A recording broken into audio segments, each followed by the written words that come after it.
Hi, this is Dr. Linda Mintle. Hey, thanks for listening to the podcast of the Dr. Linda Mintle Show. Our website is filled with more encouraging interviews, all accessible at myfaithradio.com. Doing life together, reaching out with hope, encouraging one another, each step along the road. You and I can make everything a little better, doing life together. Well, hi, everyone, and welcome to the Dr. Linda Mintle Show. I'm your host, Dr. Linda Mintle, the relationship doctor, and I'm here along with my co-host, Chris Weigel. And every weekend we're here, we're doing life together, and we're glad that you've joined us. You know, it's a real blessing to be in this studio, but it's awfully hot. Gosh, Well, it gets hot every time we come in here. It's always hot in this room. any other complaints you have, Chris? Probably. Probably a few. Well, you know, the other day at work, we were all doing a lot of complaining. Do you ever find yourself also complaining about work? No. We did a show online. Maybe we should revisit that exactly. one. Here's the thing. We were complaining about problems with administrators. They don't listen to us. Too many meetings. Our coworkers who irritate us. Too little time to get things done.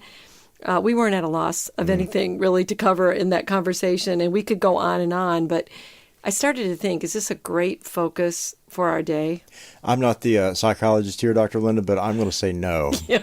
Probably not, since having an attitude of gratitude is the topic of today's show. I'm excited about this topic. First of all, because I need to learn from it, but I hope it really is an encouragement to you who are listening, but also I want to stay encouraging of myself to do this and to stay positive. Gratitude is really a state of thankfulness and appreciation, and it may be one of the most overlooked tools that we can implement daily to improve our quality of life, not only physically, emotionally, mentally, but also spiritually. That's right. And because of this, we are going to discuss the physical, emotional, and spiritual All of benefits. that. All of All it of in one that. show. That's right. All of these benefits of gratitude. And there may be a few surprises along the way. Dr. Linda, I may actually learn something on this show today. Gratitude can make a powerful difference in our lives, and it's free. And we don't have to order it online or worry because we can't afford it. So no Amazon Prime for this one. Doesn't have to come to our door, right? That's right. Actually, scientists have been studying gratitude for quite a while now, and they really have discovered many benefits, like you said, even though the Bible's been instructing us to do this for thousands of years, right? Gratitude works because it allows you to celebrate all that God has done for you, and it focuses the mind on what you already have rather than on maybe something that's absent or something that you need. Well, let's start with the physical benefits of gratitude. I bet most of us don't even realize the mind-body connection between gratitude and our physical health. I don't know that I've ever really thought about how gratitude can make me physically healthier. It's not something you probably think about most of the time, No. but you're right. It's that mind-body connection that's very strong. It's the way that God had designed us. The more that we actually express gratitude, we feel better. It creates these positive emotions in us. It actually creates joy and happiness. And then as we express that, there is a chemical in our body that's released, and this is the physical part of it, something called oxytocin. I don't know if you've ever heard of that, but it's like that. It's a happy hormone, and it's a bonding hormone. And it really releases more the more we express this gratitude, and we have this great physical reaction to it.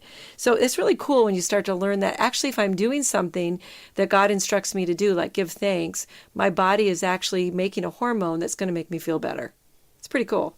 It's almost as if we were, created to be grateful, to Yeah. have gratitude. Yeah.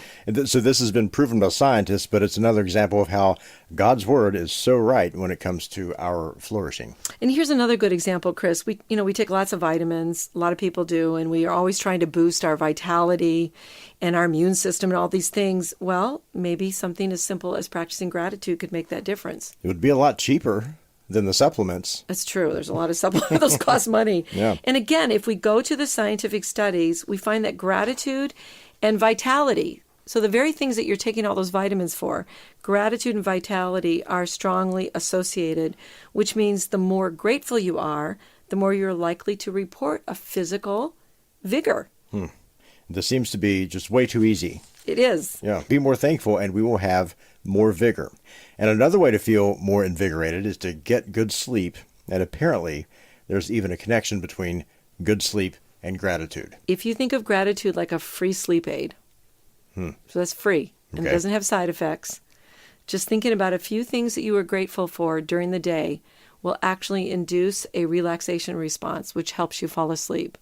Now, I've tried this a few times. When I'm kind of wound up, I'm trying to get myself to calm down for the night, and a lot of things are going on in my mind, and I'm praying. I've tried just giving thanks, going through a list of things that I'm grateful for, and I actually noticed that my body feels more relaxed and it did help me fall asleep. So gratitude has been shown to also increase sleep quality. It also reduces the time required to fall asleep, and it increases sleep duration, or the amount of time that you sleep.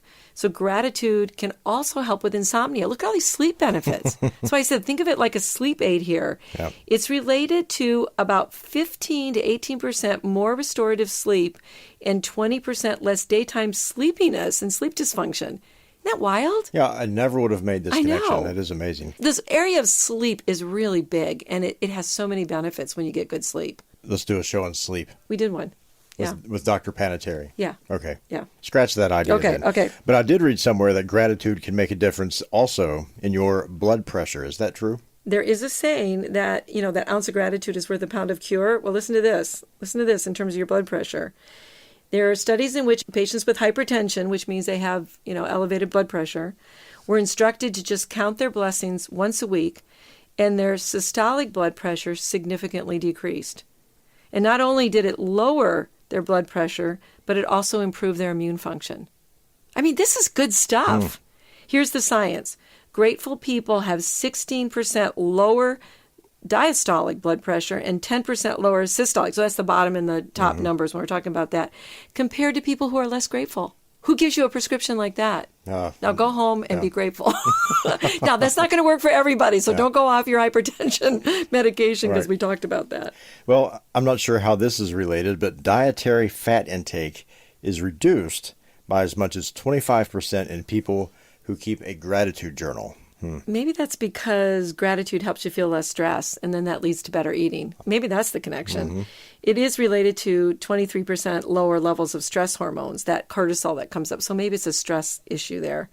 But also, grateful people, including the people who are just grateful to God, have lower levels of a marker that's related to diabetes. It's a glucose control, and that also is affected. This is just great the way it affects your body. It can also make you stay sharp as you age. I mean, look, we're talking about sleep and dietary fat and blood pressure. Get a dose of this today. That's our prescription. So many physical health benefits when you do a simple and free thing, like we said, and that's just be grateful. But there is so much more, and after the break, how does gratitude impact our relationships and emotions? What do Thomas Jefferson, Agatha Christie, Pope John Paul II, and Princess Diana have in common? Well, these notable individuals and many others, past and present, share the habit of journaling. Hi, I'm Dr. Linda, the relationship doctor, and I've got some tips for you on the value of journaling. Whether you're just writing down a few thoughts or pouring out your heart on paper, journaling has some real benefits, like getting a handle on your emotions or a better understanding of other people or even organizing your priorities. Sometimes reading your older journal notes will help you appreciate the sweet little details of life you enjoyed but maybe have forgotten. One of the best benefits of journaling comes when you look back and you see how the Lord has been there in all your circumstances, directing your steps and taking care of the things that matter to you. If you've not considered journaling before, give it a try and see which of those benefits journaling might bring your way. Welcome back to the Dr. Linda Mintle Show, and today we are talking about the many benefits of gratitude. And we've got a lot more to talk about, but before we move on, I want to remind you to check out Dr. Linda's website, drlindamintle.com. That's where you'll find her blogs, books, and you can connect with Dr. Linda on social media. Her latest book is co-authored with physician James Cribbs. It's Living Beyond Pain, a book to help anyone deal with chronic pain. And listen to and share our podcasts on iTunes anywhere. And be thankful and grateful that we have those. That's right. I am. That's one thing I'm grateful for, that we have that iTunes podcast so people can listen anytime. That's it. And speaking of pain, Dr. Linda, you and Dr. Cribbs have a chapter that talks about how gratitude takes down the volume of pain if you suffer from chronic pain. We actually included that, and you're right. It was in the chapter. It was one of the things that you can do to help your pain, was have a gratitude journal and start to be thankful every day. It make a huge difference. It seems a little bit counterintuitive because you're not thanking God for the pain. You're thanking Him for the other parts of your life, which we think then it distracts the brain into better things, and then that really actually helps with pain. Now, what about our overall mental health? Gratitude is a game changer. It really is. If you just keep a diary for 2 weeks, people who have done that have found that there is a 28% reduction in their stress levels and in their depression levels. It went down 16% just in health practitioners who kept a journal. If you just focus and do 2 gratitude activities, like maybe you write a little note to somebody or you count your blessings, that also reduced the risk of depression in a whole bunch of people. And writing a letter of gratitude reduces feelings of hopelessness for people 88% of the time, Chris, with people who might have had some suicidal feelings and thoughts. So that is a huge increase because it's changing the picture to something more optimistic. It's amazing that these numbers are so high, and it's all just based on really being Gratitude. thankful. Right. So here's what the leading researcher, Emmons, says about gratitude. This is a quote. Gratitude blocks toxic emotions such as envy, resentment, regret, and depression, which destroys our happiness. He says it's impossible to feel envious and grateful at the same time. It's such a simple point, but it's fairly profound. That's why we're making it really clear here how much this can do, especially when we're talking about if you have a lifetime risk for depression or anxiety or substance use in your families. Gratitude can bring back so much more positivity in your life and helps you bounce back from some of these things that are very difficult and debilitating. Gratitude can improve your mood. That's big time. Yes. Can you give us a specific way to be grateful? Very easy way to start is each day write down 3 things that you're grateful for and just notice if your mood changes. It can really make a difference. And I've tried it a few times and it really does lift a down mood. It makes you more content. It makes you feel more resilient. What it's doing in the brain is it's laying down happy memories in the brain, which is a good thing. Well, in a time in our culture when we need to be more empathetic and less aggressive with each other, gratitude can play a role. It enhances empathy. We need a little bit of that, like you said, and it actually reduces aggression. So think about if we reported stories about people being grateful, what that would do in the culture. It would really be a good thing. There was a study, Chris, at the University of Kentucky. People who ranked high on gratitude scales in that study were less likely to retaliate against each other, even when they were given negative feedback. They experienced more sensitivity, more empathy towards others, and a decrease in their desire to seek revenge. Wow. Does being grateful make a difference in your personality? It actually shapes who you are. People who are grateful are less materialistic, less self-centered, they have better self-esteem, and it makes them happier. I like all those benefits, and it makes you more alert and bright. Again, there is this thing in the brain that is increased. There's something called dopamine. It's like the reward center of the brain. And the more that you engage in gratitude, the more that gets activated. So people that do gratitude regularly are more optimistic also. How about the impact of gratitude on our relationships? It improves them. A 2014 study published in the journal Emotion, I love that name of the journal, Emotion, revealed that showing appreciation helps us make new friends, and it actually helps us keep our existing relationships. The researchers say that people are drawn to people that have grateful hearts. And that's why the scripture tells us to have a grateful heart. And here it is. It's part of what helps our relationships. Then it would make sense that your social life would improve. We all like to be around positive people, especially people who are grateful for what they have.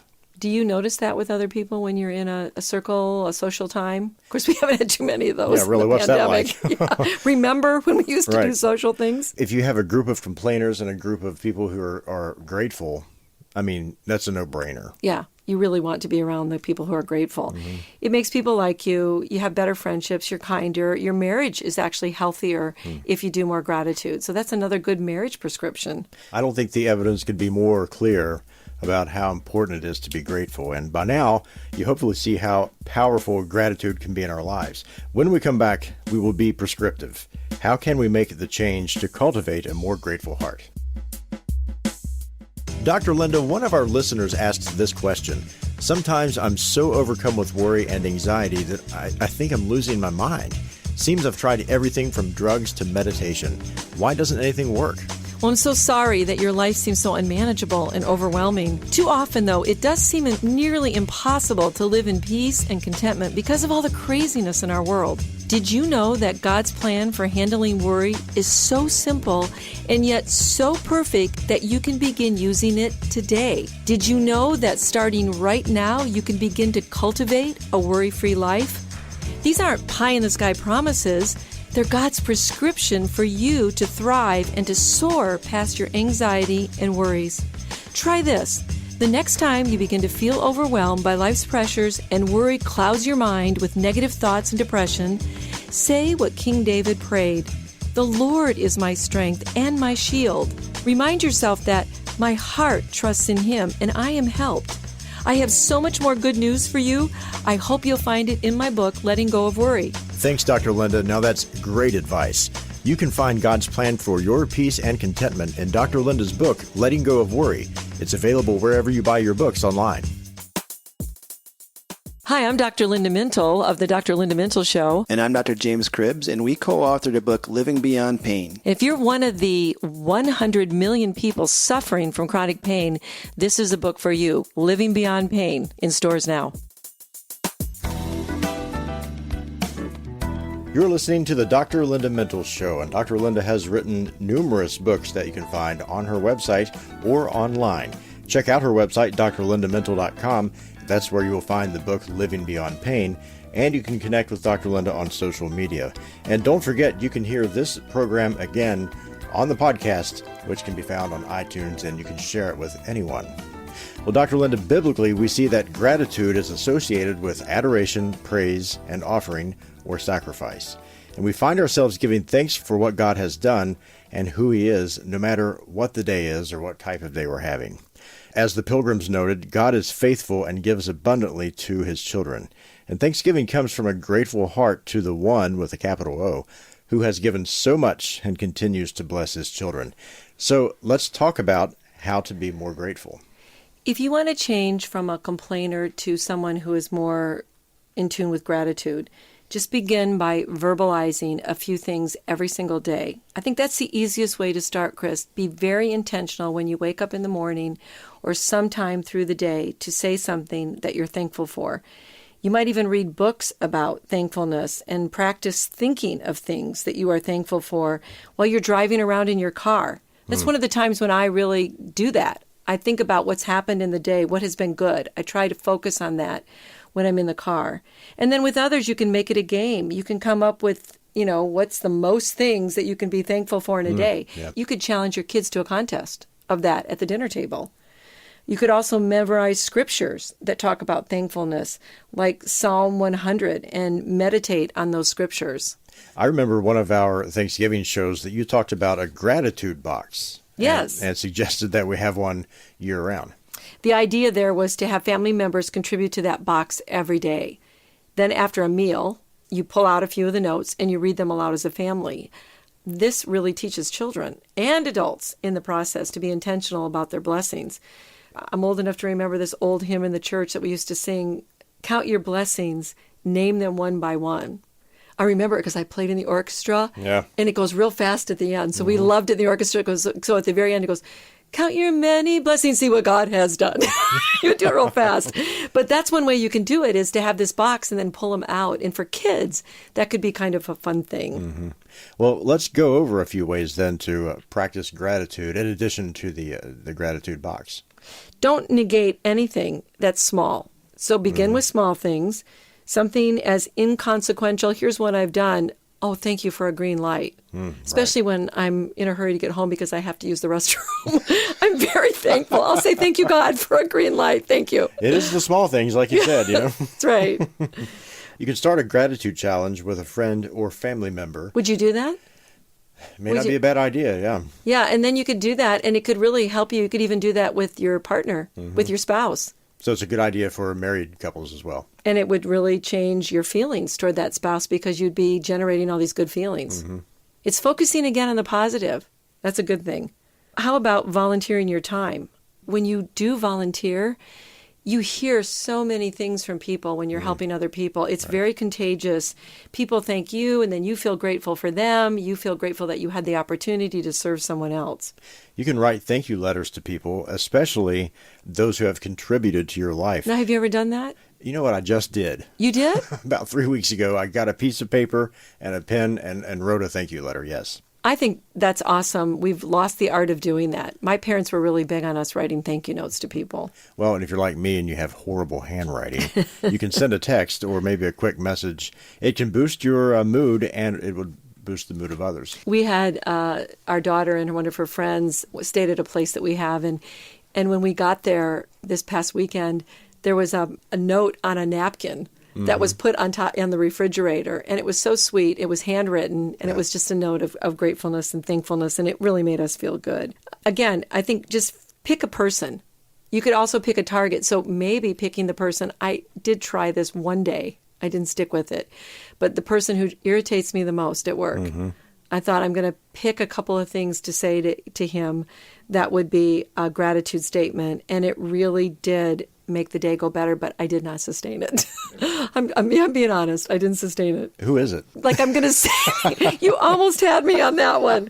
But, if you look for someone who rarely gets the thank you, that's another good one. Right. I always think about the janitor, the person who's doing the things that they don't get credit for. They're behind the scenes. All those workers that put up all the chairs at church. You could also smile and disrupt the flow of negativity, which this isn't something I'm good at. I'm not a big smiler. But flashing a smile can be a visual reminder that there is much to be happy about in life despite your challenges. It's kind of contagigious when you do that. It can be weird, too.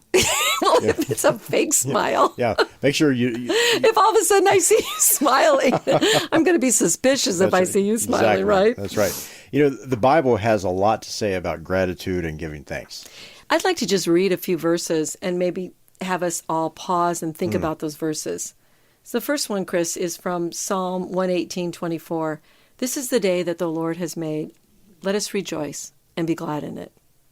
Colossians 3:17 says, and whatever you do in word or deed, do everything in the name of the Lord Jesus, giving thanks to God the Father through him. You and I could sing that because it's a doxology in our church. Here's one from Hebrews 12:28. Therefore, let us be grateful for receiving a kingdom that cannot be shaken. Boy, what a good word for now. A kingdom that cannot be shaken. And thus let us offer to God acceptable worship with reverence and awe. Colossians 3:15 says, and let the peace of Christ rule in your hearts, to which indeed you were called in one body, and be thankful. And that's part of that doxology again. And then in Psalm 95:2, let us come before his presence with thanksgiving and make a joyful noise unto him with psalms. That one has a feeling of fun with it. Yeah. And then in Psalm 100 verse 4 it says, enter into his gates with thanksgiving and into his courts with praise. Be thankful to him and bless his name.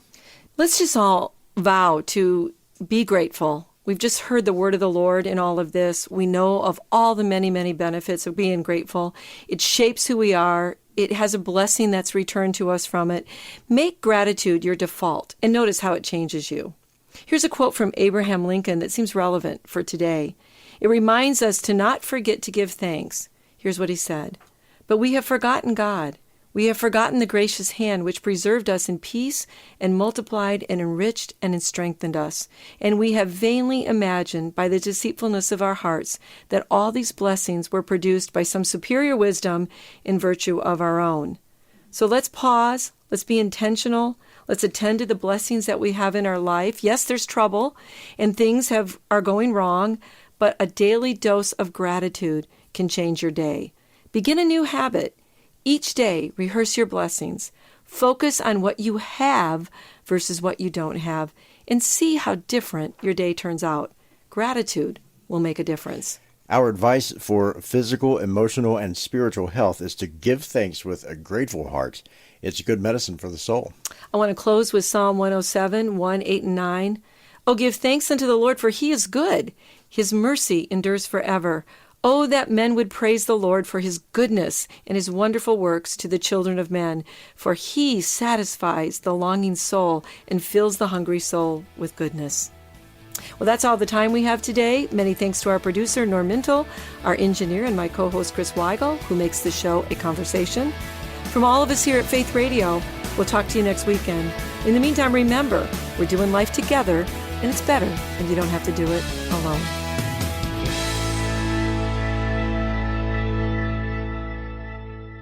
Well, thanks for listening to this conversation from the Dr. Linda Mintle Show. These podcasts are available because of listener support. You can make a gift now at myfaithradio.com. And thanks for sharing this audio link with a friend and helping us grow the impact of the Dr. Linda Mintle Show. Also, take a moment to subscribe to the podcast today at iTunes or your podcast player, and you'll never miss a show.